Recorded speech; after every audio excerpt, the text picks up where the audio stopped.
Good afternoon, and welcome to the History Film Forum. I'm so pleased to see you here for our second day. My name's Chris Wilson. I'm the Director of Experience Design here at the museum, and we're, again, very happy to be working with our partners at the National Endowment for the Humanities to present this four-day exploration of history on the screen. This afternoon's panel is something I've been really excited about, and it really came out of the keynote of the History Film Forum in 2015 when we launched the program. Our keynote speaker was Rick Burns, and you can find Rick's wonderful keynote address on the History Film Forum website, and it was covered by C-SPAN as well, so you can find it online. And Rick really looked in the talk, one of the main issues really Rick looked at was the responsibilities that we all have when trafficking in stories that are real on the screen. We had, I think, some really wonderful things to say. One of which was, Rick said, the obligation of any film using history as its source is not to get at the truth, and certainly not the whole truth, but to get at a truth. And went on to discuss the complications with that, which many of you have wrestled with. As we were doing the program last year, we conducted a survey. The Smithsonian conducted a Harris Poll survey with Smithsonian Magazine, and history professionals primarily affiliated with the Organization of American Historians and the National Council on Public History overwhelmingly valued historical accuracy in filmmaking, a third of respondents admitting that they'd stopped watching films halfway through because of inaccuracies that just got in their craw. While almost 70% of respondents said they were bothered by the addition of incidents, scenes, and characters that were not documented history, however, the same number stated that movies increase understanding and appreciation of history. Furthermore, over 80% of them believe that a historical feature film that contains factual inaccuracies can have social or emotional value if it makes more people interested in history.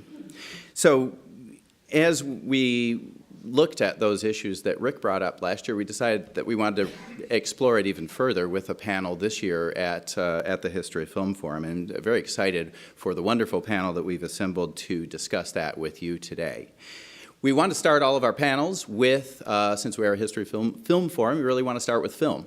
And so we're starting our panel today with a clip from an upcoming work by Nancy Bursky. I should also say that one of the things I've really been blown away by as we've been doing this is the willingness of filmmakers and historians to come in and share with us and with all of you some work that they're doing very early in the process and discuss it with you in a very serious manner. So I'm very happy that Nancy's and the other filmmakers who've done this year are willing to do that. And so now I'd like to bring up Nancy, who can can set up this clip for us, what we're going to see, and then we'll get into the panel. So Nancy Bursky, everyone. Thank you, Chris. When Chris and I began talking about this panel, we originally discussed showing a small clip of The Loving Story. As it turns out, that is being shown today at 3 o'clock, and I thought, well, if we're going to see that later in the day, maybe I'll show a small clip of this film that actually anticipates The Loving Story. This is called The Rape of Recy Taylor. And the reason I feel it's especially relevant is whereas The Loving Story had a lot of footage available, it took us some time to find it, but ultimately we did find some wonderful black and white footage to illustrate it, as well as some wonderful stills. In this case, there was nothing. There were a couple of stills of the family and basically nothing else to tell this story, and it almost stopped us in our tracks. But because we were dealing with memory, we felt, well, maybe we can be a little creative about this. So I'm not going to tell you much more now, but I hope that you will appreciate the challenge we had and the way we solved the problem, and in not necessarily a conventional way. So I'll leave it at that for now and look forward to talking to you about it after the clip. Thank you.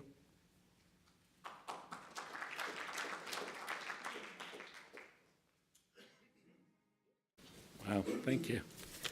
I'm David Weinstein. I am a senior program officer at the National Endowment for the Humanities, and I'm really excited to be here with you this afternoon. We have a terrific panel for you. A central theme of the History Film Forum is that film is an extremely important medium for teaching and exploring history. In order to be effective, filmmakers must consider ethical questions and responsibilities to historical subjects, to audiences, to funders, to distributors, and to what we can call more broadly the historical record. We have a terrific panel that will address vital questions and issues regarding the responsibilities of historical filmmakers and the parameters under which historians operate across different media and across different platforms. We are all in for a big treat today. I want to tell you first a little bit about our moderator, Sheila Curran-Bernard, and Sheila will then introduce the panel. Sheila Curran-Bernard is an Emmy and Peabody Award-winning filmmaker whose credits include nearly 50 hours of broadcast and theatrical programming.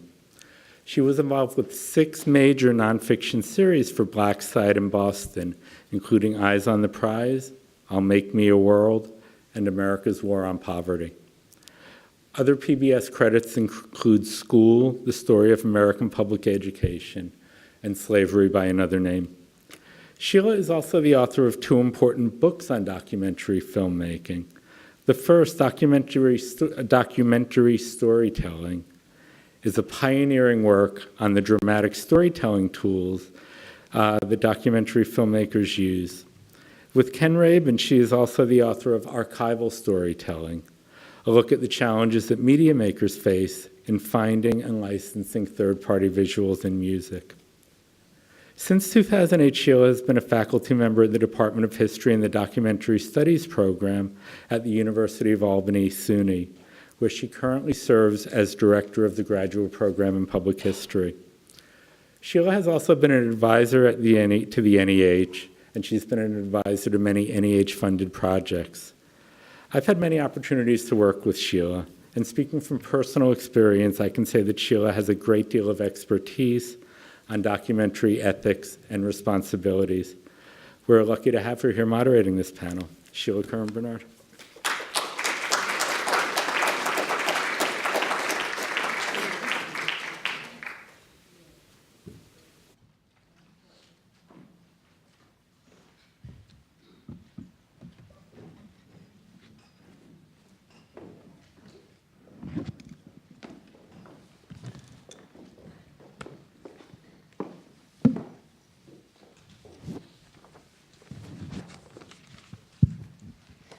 Alrighty. Thank you so much, David. That was a lovely introduction. And also Chris Wilson for organizing this incredible event, and the Smithsonian Museum of American History and the National Endowment for the Humanities. As Chris Wilson said, the description of this particular panel included a quote from filmmaker Rick Burns, and he was talking about merging film and history, whether the work is fiction or nonfiction. And he said, you make a contract with the audience, which is you're going to take them as close to the truth as you can, no matter what the limitations are that get in your way. So that's what this panel will be discussing, the responsibility of history filmmakers as public historians. I want to make a note that I'm sure a lot of the filmmakers in this room don't or haven't in the past described themselves as public historians. So I went to the National Council on Public History, ncph.org, to get a definition for you of what public history is. Public history describes the many and diverse ways in which history is put to work in the world. So shows like Mad Men and Good Girls Revolt, and films like The Loving Story and Loving, and novels and plays and biographies and games and web series, all of that is a form of public history and enormously popular and important. So that brings us to our panel. I'm going to introduce them, and then we'll proceed to questions and then open it up a bit to you all. So starting at the left, A. Scott Berg is the Pulitzer Prize and National Book Award-winning author of 5 best-selling biographies focusing on editor Max Perkins, which was made into last year's film Genius, Hollywood legend Samuel Goldwyn, aviator Charles Lindbergh, President Woodrow Wilson, and a biographical memoir of his friendship with actress Katharine Hepburn. Two of those other biographies are currently being developed into television series as well. He's also currently writing a biography of Supreme Court Justice Thurgood Marshall. He serves on the board of the Smithsonian Institution's National Museum of American History and as charter trustee of Princeton University. So welcome to Scott Berg. Nancy Bursky is the director, producer, and writer of the Emmy and Peabody Award-winning film The Loving Story, which will be screened right after this at 3 p.m. She's also a producer of Loving, the dramatic film inspired by the documentary, for which actress Ruth Negga was nominated for an Academy Award. Most recently, her film By Sidney Lumet was broadcast on American Masters in January. She's also the founding director of the, I can't remember the name of the festival. Full Frame Film Festival, that's right. Okay, to her right, Melissa Hayslip is currently producing and directing Mr. Soul, Ellis Hayslip, and the Birth of Black Power TV, a documentary about her uncle, the man behind the groundbreaking PBS series that aired between 1968 and 1973. She's an award-winning filmmaker and the 2016 Artist in Residence at the National BRAC Programming Consortium and a 2016 Flaherty Seminar Fellow. In 2009, she founded Shoes in the Bed Productions, an independent documentary production company with an emphasis on diverse voices and new voices and filmmakers of color. Mr. Soul, the company's first feature-length documentary, was screened in progress at the Martha's Vineyard African American Film Festival, where it won the Audience Award. And finally, to my left, Edward L. Ayers is president-elect of the Organization of American Historians, and he's both the Tucker Boatwright Professor in the Humanities and President Emeritus of the University of Richmond. A historian of the American South, he's written and edited 10 books, including In the Presence of Mine Enemies, which won the Bancroft and Beveridge Prizes. His pioneering work in digital history includes the acclaimed web project, The Valley of the Shadow. He's also a co-host, The 19th Century Guy, on the radio show and podcast Backstory with the American History Guys. He received a 2012 National Humanities Medal awarded by President Barack Obama for his work making history widely accessible and available. So welcome to all of you, and thank you for participating.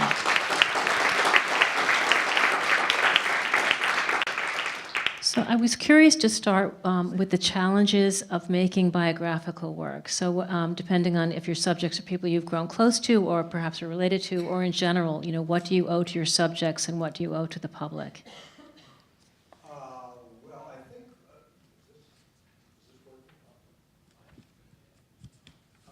What one owes to the subject is just to put as truthful a version of that person's life out there as you possibly can, which is basically the same thing I think we owe to the public. I would say as a writer of biographies, I think the most important thing about biography is not just to tell the story of a person's life, but to put that in context of time and place. And so when you write a biography, I think it's important not just to say that this person then did this, this, and this, but what's going on in all the background? What are people wearing? How did they go to the office every day? What was day-to-day life like? So it's to give us the times as well as the life. At the end of the day, though, I think it's what I began with, which is I think there's one has to adhere to truth, to honesty. So what is that truth? There are different schools of biography. There are some biographers who are psychobiographers who actually take their subjects and put them on the couch. There are some who go in with a thesis and then look for the facts in the archives or from interviewing people and then tailor the biography to reflect that thesis. Or there is a school of biography, which is the one I was raised in, read in, and write in, or attempt to write in, and that is very objective biography, which is I enter as a tabula rasa. There's somebody who interests me because I think that life can tell a broader story, and then I marshal the facts, as many as I can, and I basically try to let those facts tell the story as much as possible. I enter as the tabula rasa and fill in all the bits there. And it becomes almost an impressionistic painting with all these millions of dabs of facts. And then I think the final thing is the overlay that a biographer does, if he's, which is the actual writing of it, is to try to tell as compelling a story as possible. And in that regard, every filmmaker, every poet, every biographer, every fiction writer, we all do the same thing. Our job is to tell a story. I believe our job is to tell a story as a biographer as objectively and as truthfully as possible. Shall I? Sure. I agree with everything that you've just said, and fascinating too. The filmmaker's job is, I think, very similar, but also somewhat different. I think the finding the story arc for the film is critical for making the film feel like a film. I mean, one of the things that I think many of us documentary filmmakers feel is that we approach it not as uniquely documentary, but as a movie. And if we can't create somehow that story arc, then people will leave maybe being very well informed, but the film may not resonate with them as we would like them to. I think the other challenge that I feel I have when I choose a subject, and I do look for the bigger story, as you just mentioned, is also something that I feel empathy for, and I feel I can also develop empathy with the audience.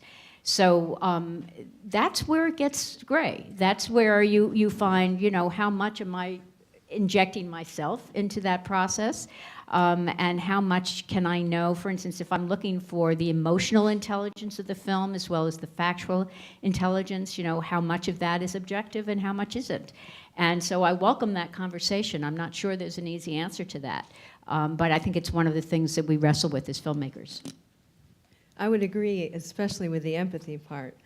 And then there's the added element if you have a personal relationship to your subject, and in which case, which I do in my case, and you've grown up with the story, but you've also grown up with a person who may have entered the public sphere and become somewhat of an icon or a legend. And so you're straddling, telling the story of how that person fits into the greater, the larger story that person occupies in that space, but also your personal lens on that, and how do you tell a story without too much hagiographic language or too much, not making it a tribute per se, but finding a truth and deciding when you have an amazing life or an impactful life, where are you going to drop in on that life as a filmmaker?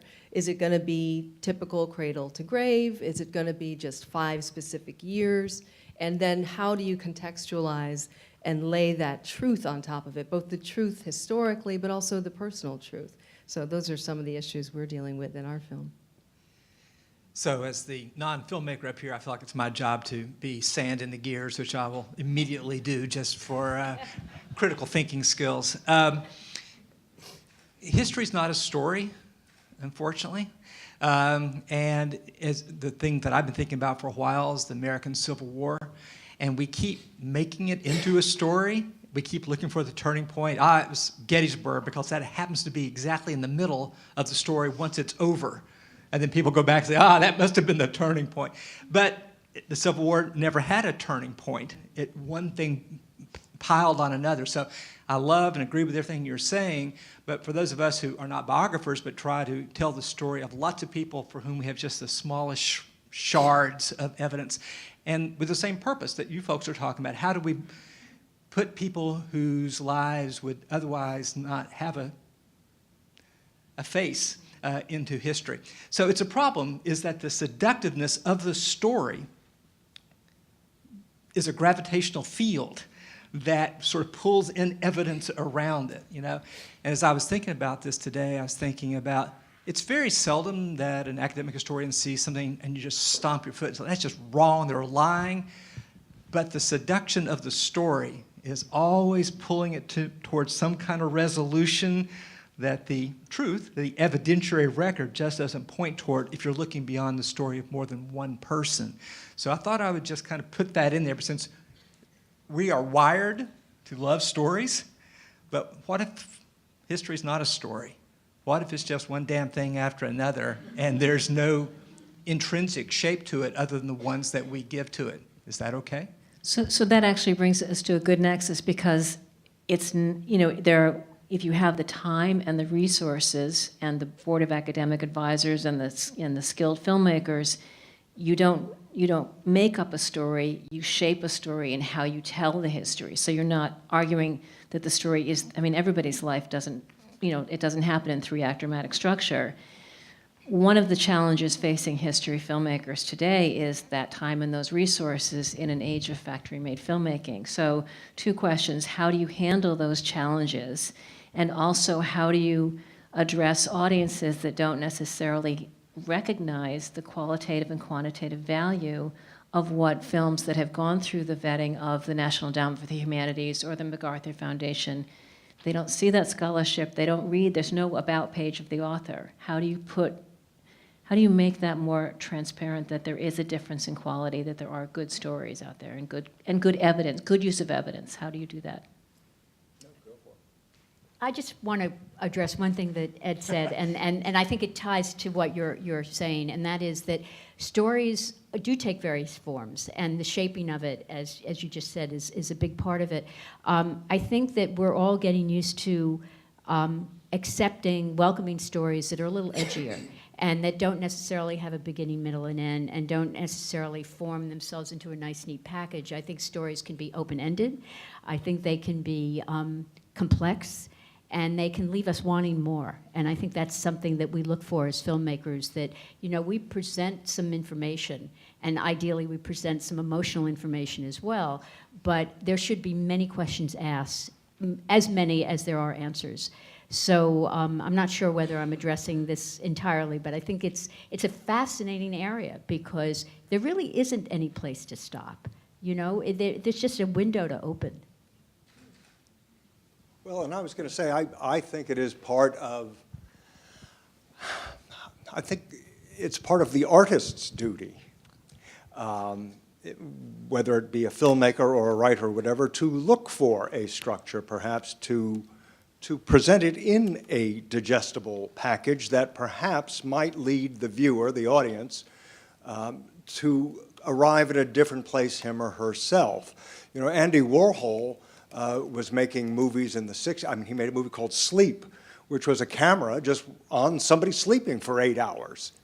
Now, there was a kind of camp quality of that, of walking into a theater and just watching 8 hours of sleep, and that's, I suppose, interesting for some, but I would have said, gee, Sleep, there is an inherent 3-act drama there. There is somebody falling asleep, there's somebody sleeping, and then waking up from sleep. And so perhaps there's a way for me to gather what should be gleaned from this particular 8 hours. Perhaps there's an interesting 2-hour movie, or perhaps there's a 2-minute movie in what sleep is. And I would apply that to history in a way, too, and I agree with everything Ed has said here, because there is no inherent structure. But I think if we want to pass stories along, which we've been doing since before the Iliad, we want to know what the moral of these human tales is, or what the morals are. And as a result of that, I think we have to put them in some kind of form. We have to impose some sort of structure upon them. Now, where one gets into trouble, and especially in making factual movies, that is, feature films, say, based on true stories, is a lot of people stretch and pull, and sometimes pull too far, to make it fit the structure. And that's where I think a lot of movies get into trouble, historical movies. But I think what is going to carry stories on into the future is how well told they are, ultimately. And often, sad to say, facts often bite the dust in that argument. To jump to a different level of a similar question, so at the highest levels of government today, as journalist Jelani Cobb pointed out in The New Yorker just this past week, we have leadership peddling a version of history in which historically black colleges and universities were an early form of school choice, and slave ships carried involuntary immigrants. So from the science of climate change to the carnage at Sandy Hook to data about immigration, we're living in a time when facts and truthfulness seem to be taking a back seat to opinions, special interests, and propaganda. So as public historians and as documentarians, what's our role in making sure that people understand that history is not a matter of opinion?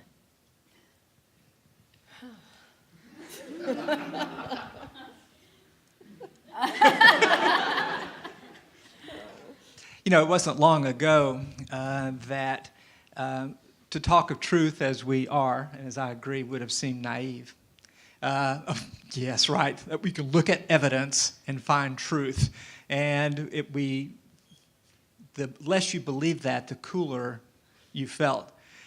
And it doesn't feel that way anymore. I think, you know, as I was thinking about what role I might have today, I was thinking about a Venn diagram of filmmaking and of a historian, and the overlap is evidence. You know, it's the thing. What claim can we have? It's reality-based. How can we claim that it's reality? It's based on something that we can point to that other people can look at and see if they agree with it. So it is basically evidence-based storytelling is what we do. But if we dismiss the evidence, then all we have is storytelling. I don't mean that to be the last word, so I hand it to my... Well, I was going to say, I think it behooves us to be truthier than ever.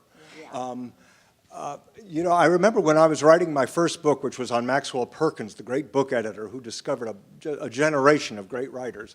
And I was doing that during Watergate. And I interviewed one of Max Perkins's last authors, a hugely best-selling novelist from the 40s named Marcia Davenport, many of whose books became movies, in fact. And we were talking about what was going on, and she said, I remember, she said, we're now in for a real period of nonfiction. And I said, why do you say that? And she said, well, I've long believed, this is Marcia Davenport, great novelist, talking now, and I subscribe to it. She said, I think great fiction comes during periods where the public has great faith in its leadership. And she said, look at the 1930s, 20s, well, she was speaking really of the 30s and the 40s when there was so much great fiction produced in this country, largely because people, whether you liked Franklin Roosevelt or not, people in this nation believed in him. She said, look at Elizabethan London. She said, look at Periclean Athens. It was a period of great faith. And she said, and now we're in this period where we don't believe our leadership, and you will now see this emergence of journalism, which of course we did with the Woodward and Bernsteins and Every Which Way. And so nonfiction really came into play. And this sort of thing ebbs and flows. And I would just say, I think we are now into a period of serious nonfiction. I'm wondering maybe the filmmakers can talk about some approaches they have to handling evidence and ensuring that they stay rigorous to the accuracy and authenticity of what they're using.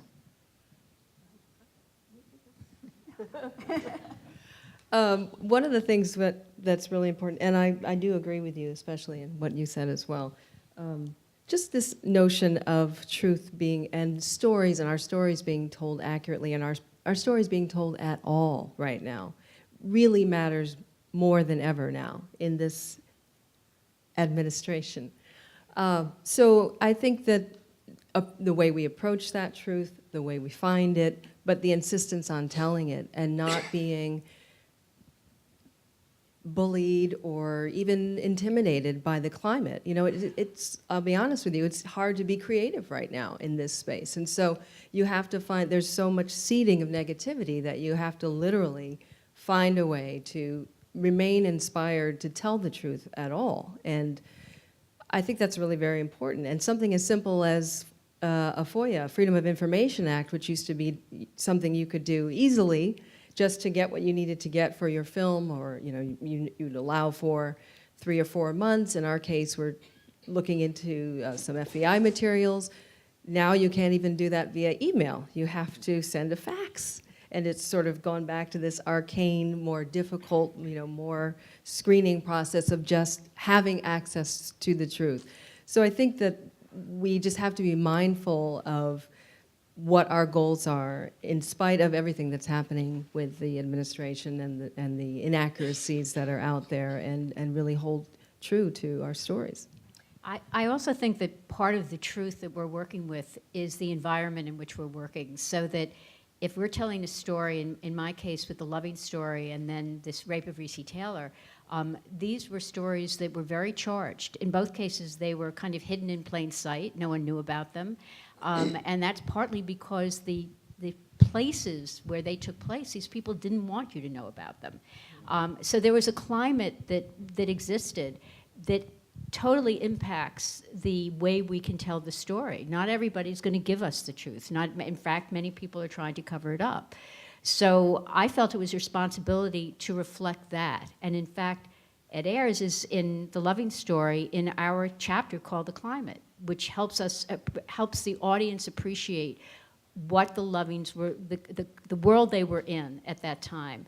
And that also impacted the information we were able to get, because people contradicted themselves when we interviewed them. And the facts that surfaced were in conflict. Even more so in The Rape of Recy Taylor, where there's still a lot of hard feelings and tensions around this. We actually have someone in the film who represents the other side, if you want. So you didn't see him today, but eventually I hope you'll see this movie and you'll see that there's a person that still calls it the alleged rape of Recy Taylor. That tells you a lot about the community, and I think that's where some of the truth lies for filmmakers anyway.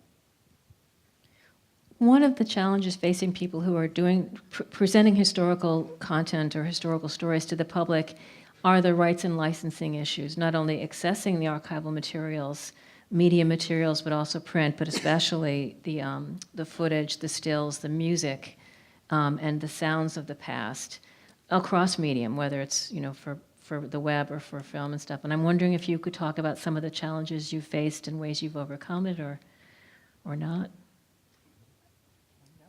Well, I mean, we have very good researchers, and we dig deep and long, and we keep digging, and we keep working at making links from one to the other, and you almost act as an investigative reporter to put those pieces together.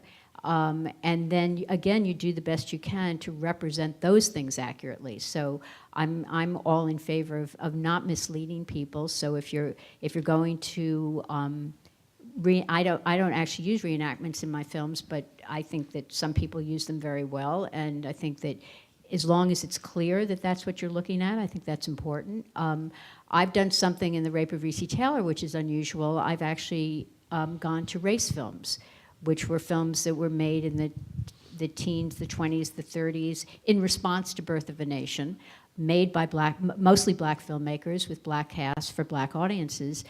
And I have used that symbolically because I didn't have enough footage for this movie, and I wanted to get across the idea that this event that happened to Mrs. Taylor happened to many women, and there's almost a kind of it almost becomes a little biblical as a result of using some race films as symbols and as metaphors.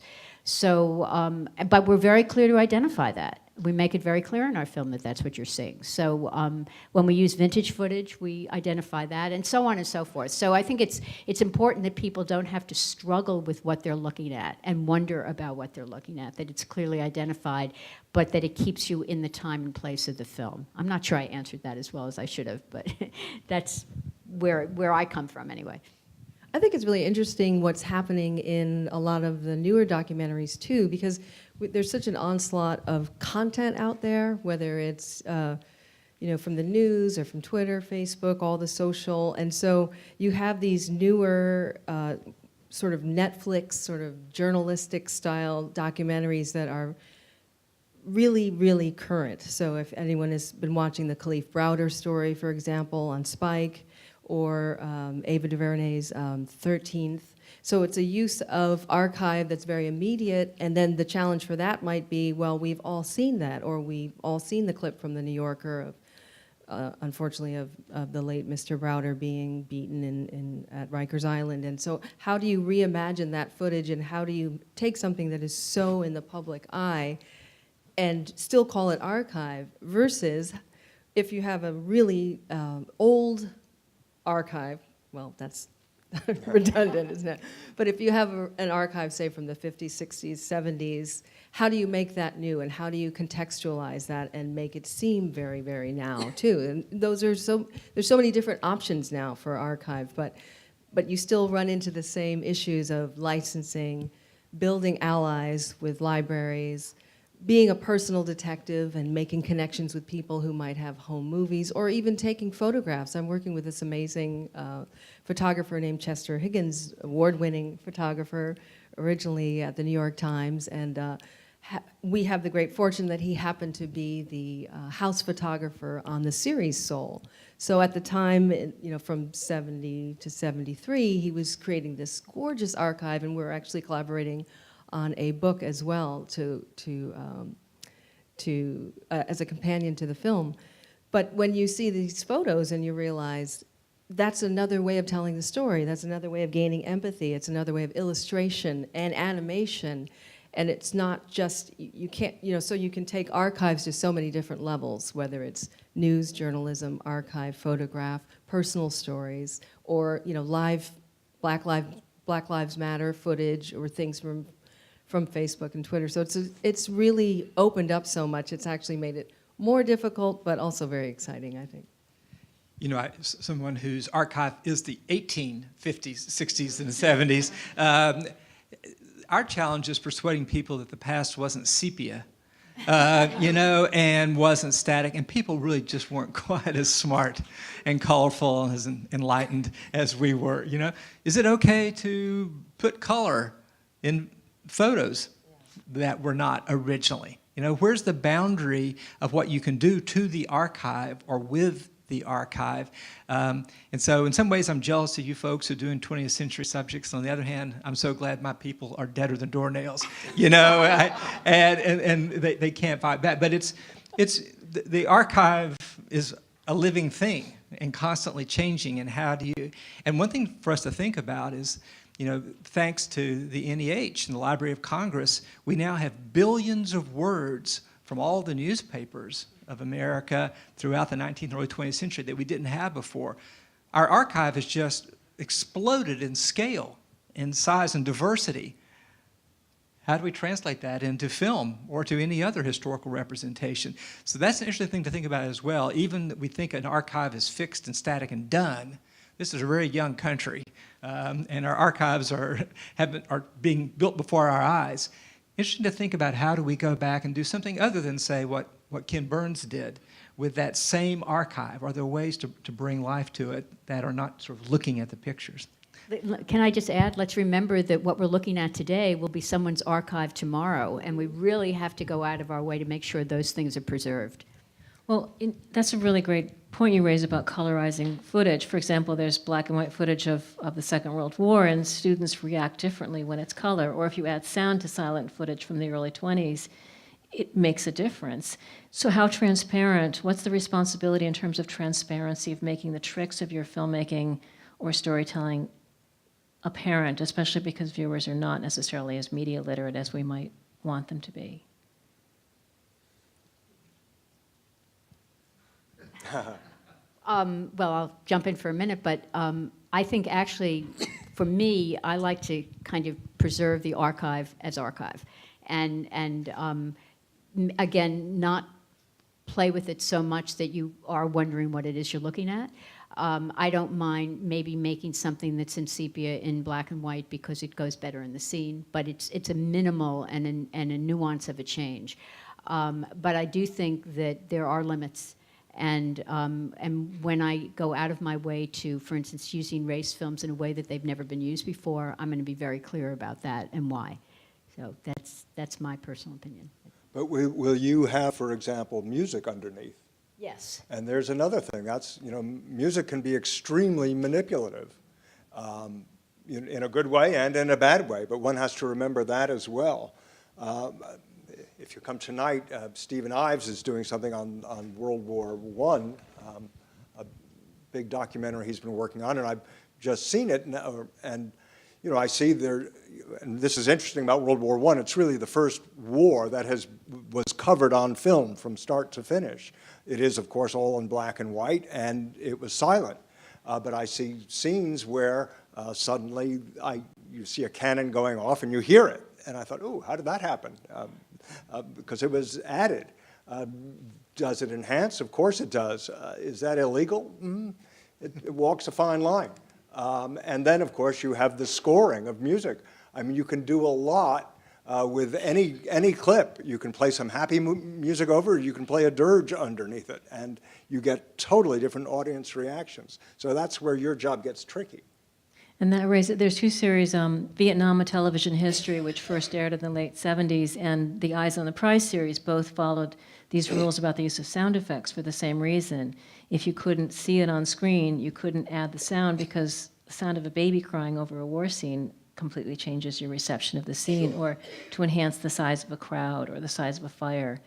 It definitely alters the use of archival material as visual or oral evidence of the past. Now, I think by and large, I agree entirely. Filmmakers think, well, this is a logical extrapolation of what it would have sounded like. But there are times where I'm watching stuff and I know it's not.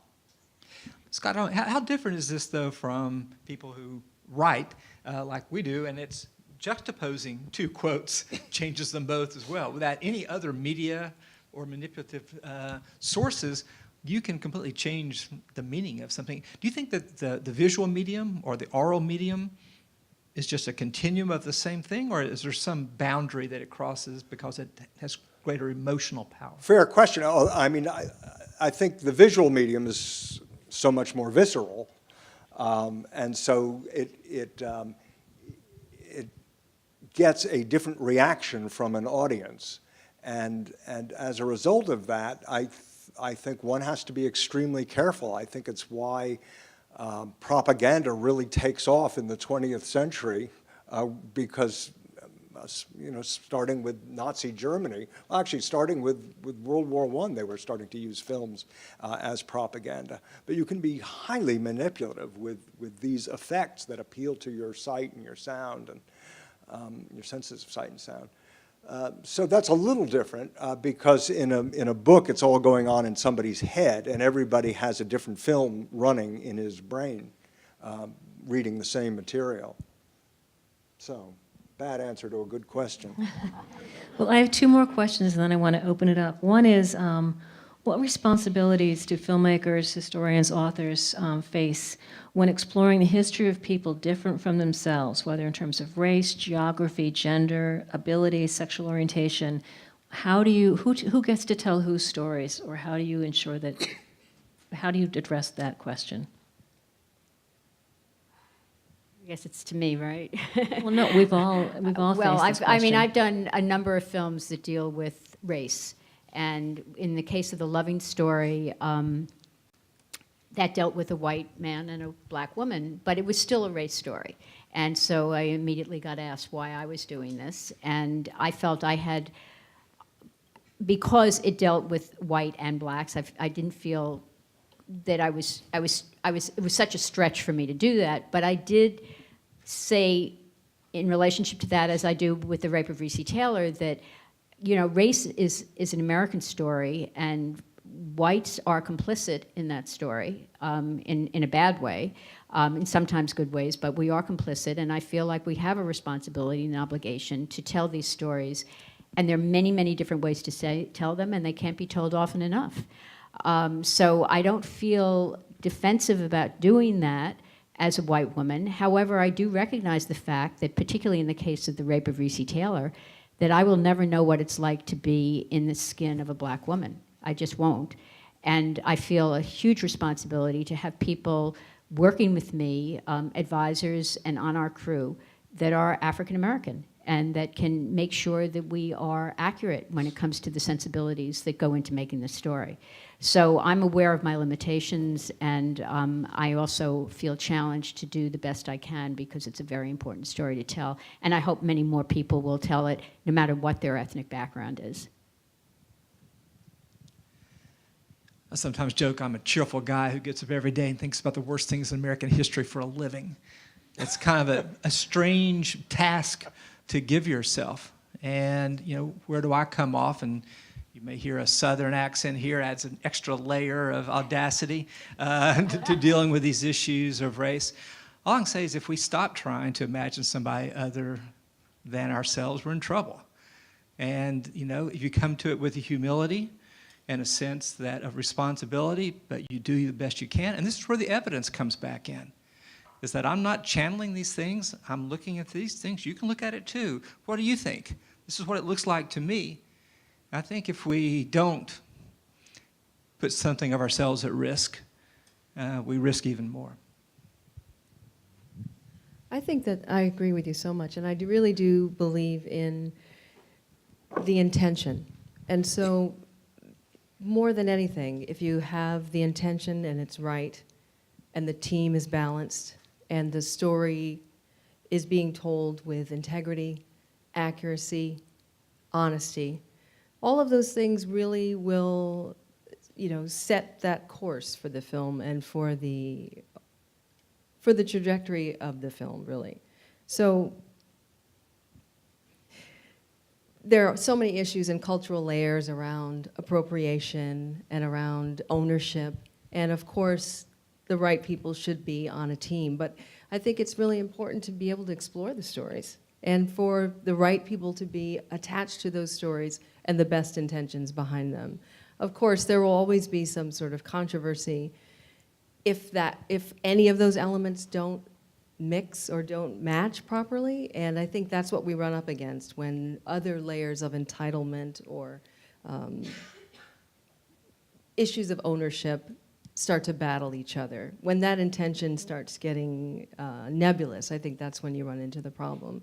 But then the question is always, well, yes, we have to tell these stories, but what happens if we don't? And do we always wait? And should we wait for someone else to tell the story? So I think it has to be a little bit of a balance of all of it. Wonderful. And my last question is, I know some of you have taken the same subject and moved it from nonfiction towards a dramatized version of it. And I'm curious about, besides generally larger audiences, what are the freedoms you get when you do that? What are the challenges of doing that? What are the pitfalls, not pitfalls, but what are the sacrifices perhaps that you make? What are the gains and sacrifices? That's tough. I had this experience in the last year. I wrote a book 38 years ago on Max Perkins. People have been trying to make a film of it for 38 years and it didn't become one until it came out last June. So there were lots of things to deal with. There is the great excitement, of course, of seeing it up on the screen 20 feet high. There is the excitement of seeing it all dramatized. There is, of course, the excitement of reaching a new and wider audience. So there is all that. But then it's, oh my God, what are they doing to my baby? They're destroying it. And well, so I had lots of things I thought about as it was going on. First of all, I was heavily involved in the production of the film. In all its incarnations over the 38 years, but most specifically in the last decade that it took to make this movie. So that helped. But I thought of a couple of things that have reverberated during all this time. One is Max Perkins once told Ernest Hemingway, who was debating whether to sell one of his stories to the movies or not, and Perkins said to him, you know what, Ernest, your book is still your book. And no matter what they do in the movie, it will only draw people to your book, and the book is quite unchanged. It will always be there. So that's one thing to bear in mind. The second thing is a piece of advice, actually, I gave to the screenwriter of the movie, who was somebody I knew and liked and trusted. But he's very conscientious. He's written a lot of historical films, and he's done James Bond movies at the same time. Which some people think of as history, I guess. But I gave him a piece of advice before he started writing the actual screenplay. And I said, read my book one more time, and then put it away. You are not doing a documentary film on Max Perkins. You are writing a feature film. You're writing a drama. And that is your job. I've done mine. I've done the biography. Now you do the feature film. And whatever you do, I believe you will try to adhere to history. But if there's ever a debate, drama trumps history, because that's what we're doing here. And I think that was helpful for him, and as a result of it, it's a strangely factual movie. I'm hard-pressed to name anything that, in fact, does not stick to real facts, with these exceptions. And here's a big one, for example. The central part of this story is Max Perkins, this laconic editor, working with Thomas Wolfe, 6'6", just violent, vehement man out of Asheville, North Carolina, just all over the place, really emotionally imbalanced, and who was desperate to play the part of this dark, brooding 6'6" Tar Heel, was Jude Law, who's very fine, 6 feet, rather proper, elegant Englishman, blah, blah, blah. Now, at first I said, ooh, boy, that's a bit of a stretch to me. And then About 6 inches of a stretch. 6 inches, yes, quite literally, quite literally. And then the screenwriter said, what we're trying to do in this movie, first of all, he said, who wouldn't want Jude Law in a movie? I mean, if you can get him, and he really wants to do it. Second of all, he's a great actor. But the screenwriter said, and this was an absolute kernel of truth, he said, I'm trying to capture the essence of the man. And Jude Law is actor enough and has the temperament enough to channel all that and do that. And upon hearing those words, I said, you know what? You just reminded me of something Max Perkins later wrote. He said, the first time I saw Thomas Wolfe walk in my office, he didn't see the 6'6" giant. He said, I saw the face of Shelley. He saw this small romantic poet had walked in the door. And I said, oh my God, that's Jude Law, of course. I mean, so, we had a similar thing with, Thomas Wolfe had a love affair with a woman named Aline Bernstein, who was considerably older than he was, who was 5'1", Jewish, dark-haired, and who was desperate to play the role was Nicole Kidman, all 6'1" of her. And I thought she'd be a good Thomas Wolfe, maybe. She's closer. But again, it was the same thing. Is she not actress enough? Can we not capture it? Can we not darken her hair? Can we not have her seen sitting down?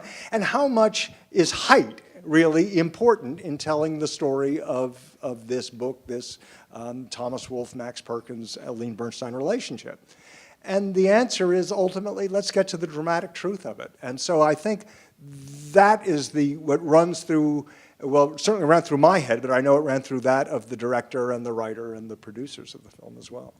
That's a wonderful segue to the fact that Mildred Loving was over 6 feet, and in fact, she was often called String Bean. Her husband called her String Bean, and then called her Bean as a nickname. And Mildred, Ruth Negga is, if she's 5 feet, she's a lot. And when she came in to read for this, we were thinking, oh my God, she's all wrong. Then she read. And the rest, as we know, is history. She got the essence of Ruth. She channeled her spirit and her emotions and all of that. So I couldn't agree with you more. There are, a lot of pros and cons of turning a documentary that you love into a feature. That, in this case, I'm kind of responsible for both because I triggered the feature as well as the doc. When you find a good story, you know immediately it can live in a lot of different places in a lot of different ways. So while I was making the doc, I was also trying to generate interest in the feature. And another connection we have is Colin Firth, who plays Maxwell Perkins in Genius and worked with me on the script for Loving. And ultimately, his company and I hired Jeff Nichols to direct it. And I think that we all felt that we had done a good job telling the story in the doc. The doc did its job. But what could the doc not do that a feature could do? I think that's what we were looking for.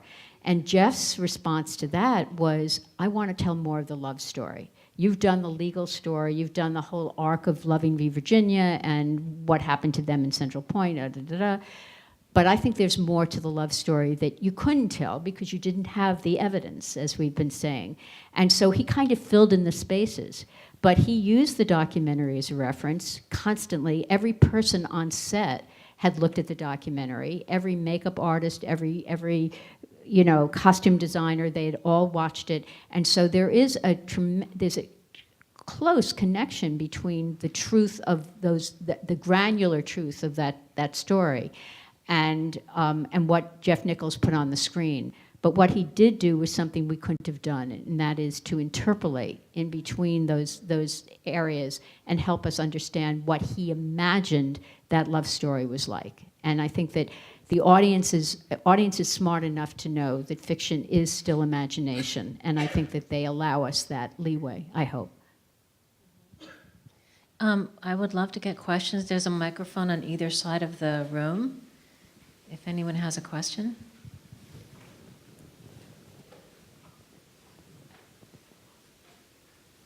Hello. The discussion that we've had about changing books into movies kind of reminds me of a limited attention span issue. People in general seem to have less time to absorb things, and that's why a movie, among other reasons, can attract more people. Today, most of the policies of the country, Trump-Putin tends to do these 140 character things that people accept as this widespread statement. Do you see that documentaries are going to have to get shorter to appeal to people that have a limited attention span? I mean, a documentary appeals to the person who wanted to see it in the first place, but how do you get the people that might not see it otherwise? Does it have to be shorter to work for them? I'm sorry, I drifted away. Could you read? No.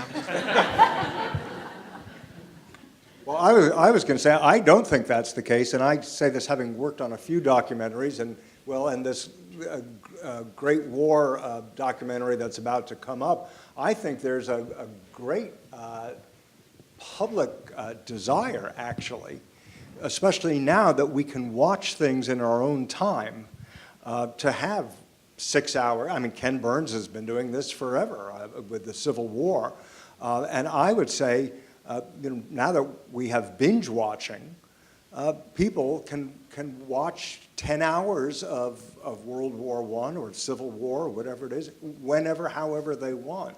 So I get your point. And I would say people who go out to the movies on a Saturday night, they want to see a compacted story. They don't necessarily want to read my 600-page biography of Max Perkins, but gee, the guy sounds sort of interesting. Oh, and Colin Firth's in it, I'll look at that. So sure, they'll look at a 2-hour version of it.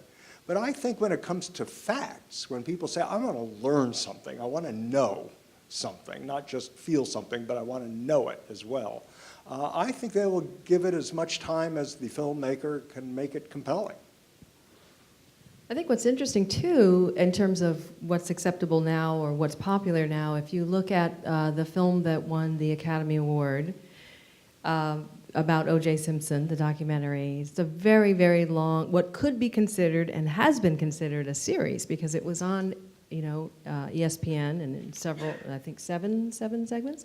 But you had the option of watching it as a 7-hour film. It also won the IDA Award, International Documentary Association Award. It also won the Independent Spirit Award.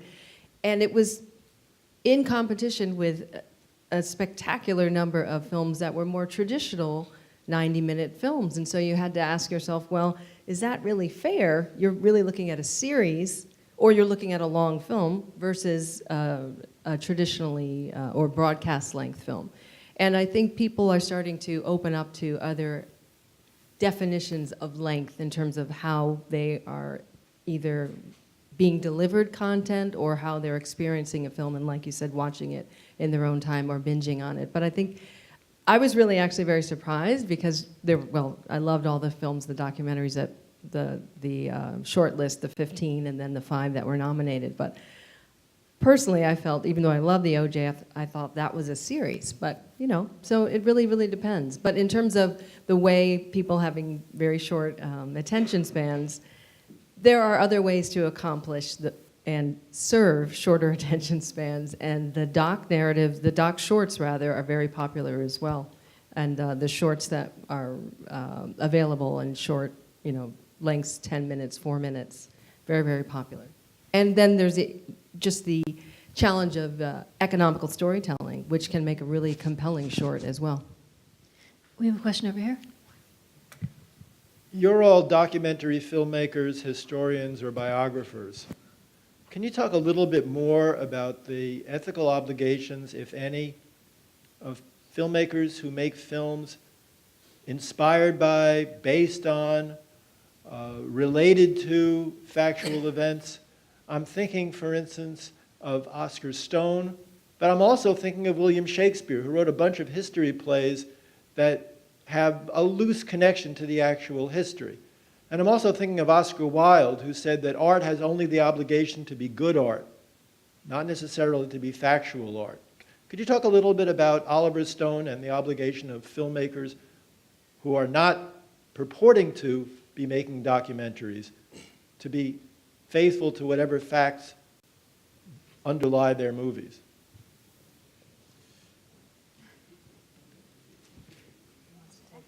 Well, I'll try. That's tricky. He's a tricky and brilliant filmmaker, I think, Oliver Stone, and very smart, and he does a lot of homework. When I was talking before about different types of biography, just to talk about the books, I mentioned there's psychobiography, and there are a lot of subjective biographers.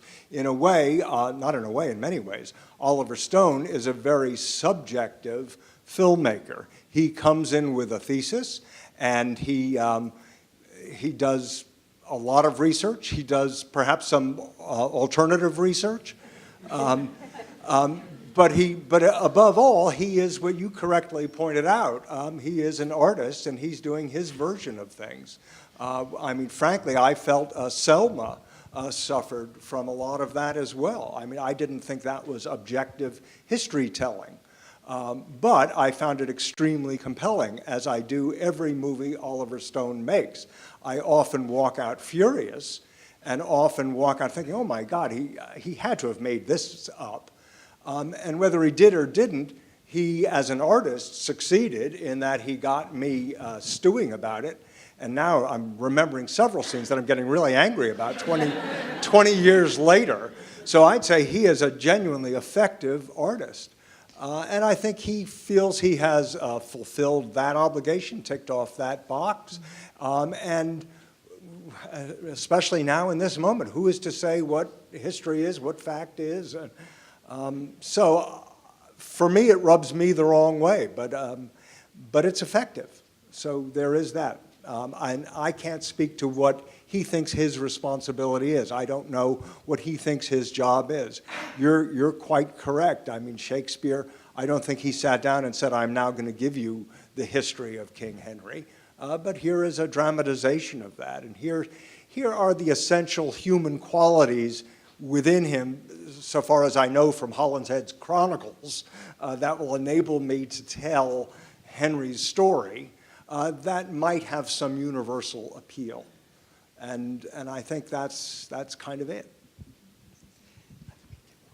Can I just mention one thing? Just in relationship to that, I think that I agree with everything you said, and I just want to add to the fact that I think there's also a moral responsibility when you're trying to represent something that's relatively truthful in fiction.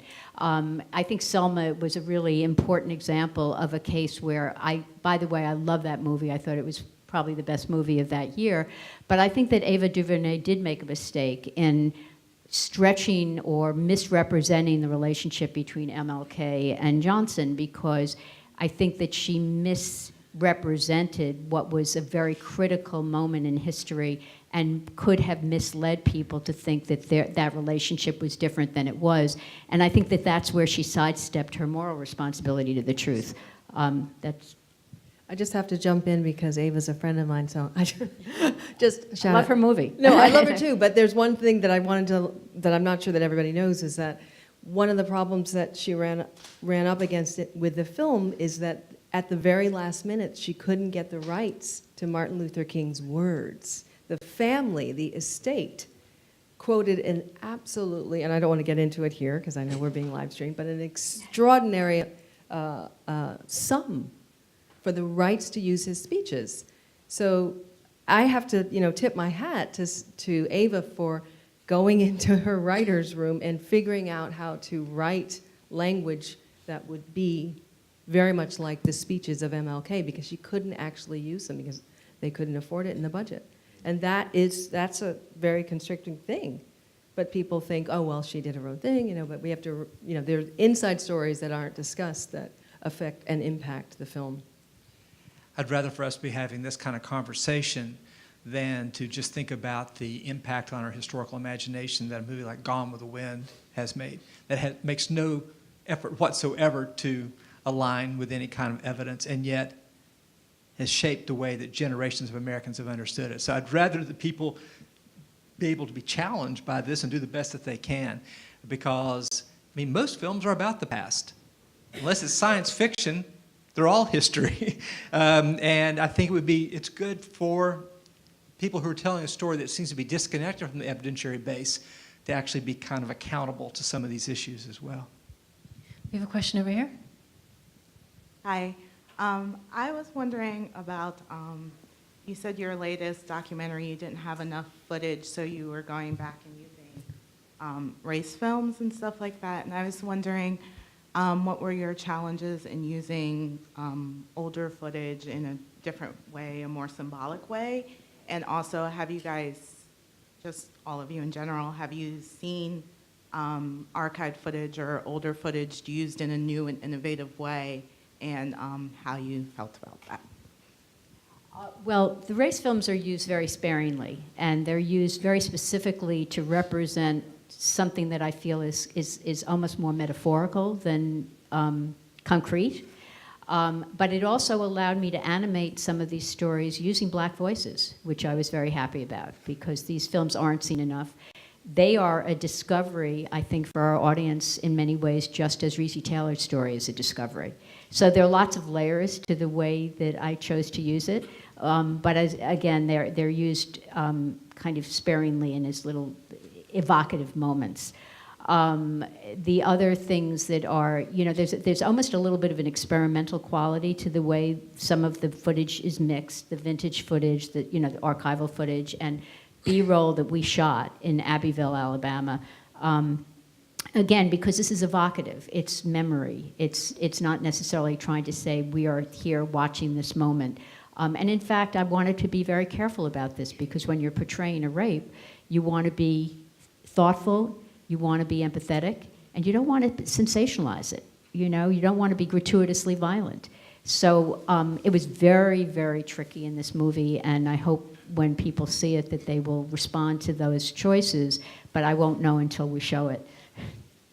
Another thing that some people do, I mean, Sam Pollard is here in the audience, and he has a recent film called Two Trains Running, which uses animation in an incredible story of the search for these old blues masters in the South. About 10 years ago, there's another film by Israeli filmmaker Ari Folman called Waltz with Bashir, which uses animation to tell his memory of being a soldier that he had been repressing for 20 years earlier, of being a soldier with the army in Lebanon. So there's lots of different ways that people, increasingly creative ways that people are doing it while telling ethical stories and acknowledging authorship and point of view. I think one of the Oliver Stone issues is also, like, I think he made up some fake archival footage and it wasn't clear it was fake.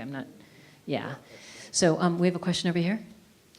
That kind of feeds off my question. You've talked about filling in the gaps, and whereas books have footnotes that you can go to, is there a way, particularly for earlier history movies where you don't have voices to convey their own stories, how do you as filmmakers, or is it important to show this is what I have evidence for and this is where I'm filling in the gap? Can I just interrupt quickly and make a plug for the NEH? This is where the NEH is an amazing place, because there's always an accompanying website, there's teacher training materials, there's transcripts often, there's where to go for more information, and I know HBO has been doing that in support of The Loving Story as well. Well, I would say the same thing. I think that, first of all, one hopes there's a level of trust that people enter into the film experience and they feel a certain level of trust when they're watching the material. But there's no question that you want them to go back and find out more. And so, your credits should lead them to where the source material came from, and you have to be very careful about that. If there's any confusion, put it right up on the screen. If in one case in our movie we're using some vintage footage which could be possibly confused as the actual people in the story, so we're going to say use illustrative purposes.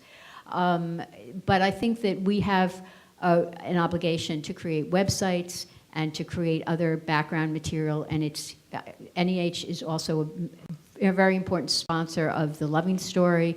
And we worked with them closely on teacher guides and things like that, and we've had many outreach discussions with them. So NEH and a number of other places really help you enhance the experience with complementary material.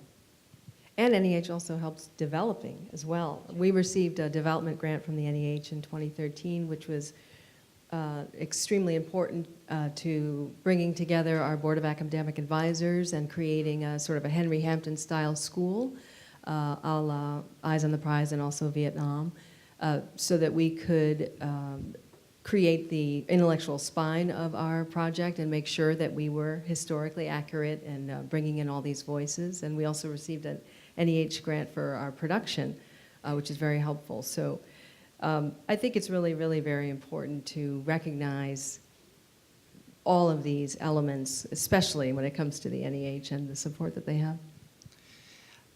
It strikes me that we're entering a golden age of documentary filmmaking because of technological innovations. It's possible to make things now. But now, just think how casually you were just referring to things that didn't exist 20 years ago. Sure, of course, there's a website with all the evidence there arrayed around it and everything. I think we're able to have a penumbra around, that can have art and evidence talk to each other in more disciplined ways than we've had in the past. It's an exciting time, I think, for people who are coming up to sort of reimagine all these media of evidence-based storytelling. Well, and also, everybody is now a filmmaker. You're talking about 19th century, and of course before that, where there was very little visual archive. Now, everybody is out there. We have so much to draw upon. There's just so much material. RT this week was live tweeting the 1917 revolution right now.